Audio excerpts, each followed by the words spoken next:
রাতের ৯টা বাজে, এত রাতে বাজার নিয়ে এসেছে আমার সাহেব। আসসালামু আলাইকুম, তানিয়া লাইফস্টাইল পেজ থেকে আমি তানিয়া বলছি। আজকে থেকে আমি ছোট ছোট মিনি ব্লগ আপনাদের সাথে শেয়ার করতে যাচ্ছি। আমার দৈনন্দিন কিছু মুহূর্ত আপনাদের সাথে শেয়ার করব, আশা করি আপনাদের ভালো লাগবে।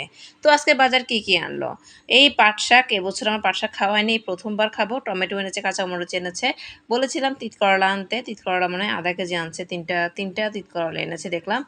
আর মিষ্টি কুমড়াটা দেখে আমার অনেক বেশি ভালো লেগেছে। মিষ্টি কুমড়াটা একদম কচি ছিল। মিষ্টি কুমড়াটা ভাজিই করব, এটা কালকে ভাজি করব। তিত করলা তো একদিন থাকবে, তাই জন্য তিত করলা পরশুদিন করব। আর এটা হচ্ছে শোল মাছ, শোল মাছটা বড়ই আছে, কুটে আনছে। এবং আমার সাহেব সব সময় মাছ, মুরগি, গরু সব কোরবানি কুটেই আনে। আমি কখনোই মাছ কুটতে হয় না, ছোট মাছটা কুটতে হয়। কালকে বুয়া আসলে বুয়াকে দিয়ে ছোট মাছটা কুটাবো। ছোট মাছটা হচ্ছে অল্প। আর আমার ধৈর্য একদমই নেই পলিথিন খোলার মতন। পলিথিনের গিট আমি মনে আমার লাইফে খুবই কম খুলেছি।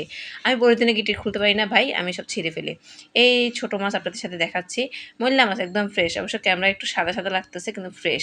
আর এটা হচ্ছে একদম মানে শিম আর কি, এই শিম দিয়ে, শৈল মাছ দিয়ে, আলু দিয়ে, টমেটো দিয়ে রান্না করব। শেষ।